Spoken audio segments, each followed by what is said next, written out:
Box office దగ్గర Kollywood top stars లో ఒకరైన తలా అజిత్ కుమార్ నటించిన లేటెస్ట్ మూవీ విదా మైల్చి పట్టుదల పేరుతో రిలీజ్ అవ్వగా వరల్డ్ వైడ్ గా మొదటి ఆటకే మిక్స్డ్ రెస్పాన్స్ ను సొంతం చేసుకున్న ఈ సినిమా అజిత్ స్టార్డమ్ హెల్ప్ తో ఓపెనింగ్స్ బాగానే సొంతం చేసుకున్న వర్కింగ్ డేస్ కు వచ్చేసరికి మాత్రం డ్రాప్స్ ను హెవీగానే సొంతం చేసుకుంది గానీ ఓవరాల్ గా మొదటి వారం పూర్తయిన తర్వాత బ్రేక్ ఈవెన్ టార్గెట్ లో 70% లోపు రికవరీని సొంతం చేసుకుని పర్వాలేదనిపించింది. కానీ క్లీన్ హిట్ కోసం సెకండ్ వీక్ లో ఇంకా చాలా కష్టపడాల్సిన అవసరం ఎంతైనా ఉంది సినిమాకు. తెలుగు రాష్ట్రాలలో మొదటి వారంలో 1.01 కోట్ల దాకా షేర్ ను వసూలు చేయగా 3 కోట్ల రేంజ్ బ్రేక్ ఈవెన్ టార్గెట్ తో బరిలోకి దిగిన ఈ సినిమా ఆల్మోస్ట్ డబుల్ డిజాస్టర్ గా నిలవడం ఖాయమైందనే చెప్పాలి.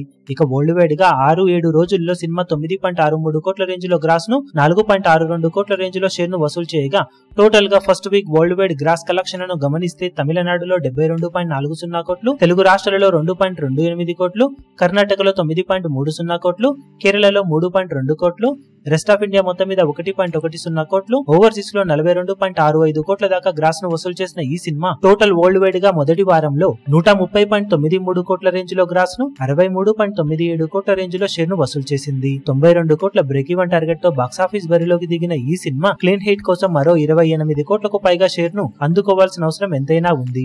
ఇక బాక్సాఫీస్ దగ్గర సినిమా రెండో వారంలో ఎంతవరకు కలెక్షన్ల పరంగా స్ట్రాంగ్ హోల్డ్ ను చూపించి బ్రేక్ ఈవెన్ దగ్గరగా వెళ్లే ప్రయత్నం చేస్తుందో లేదో చూడాలి. ఈ వీడియో మీకు నచ్చినట్లయితే లైక్ చేయండి, షేర్ చేయండి, ఛానల్ ను సబ్స్క్రైబ్ చేయడం మాత్రం మరవకండి. ఏ చిన్న అప్డేట్ ను మిస్ అవ్వకూడదు అనుకుంటే బెల్ ఐకాన్ ను ప్రెస్ చేయండి.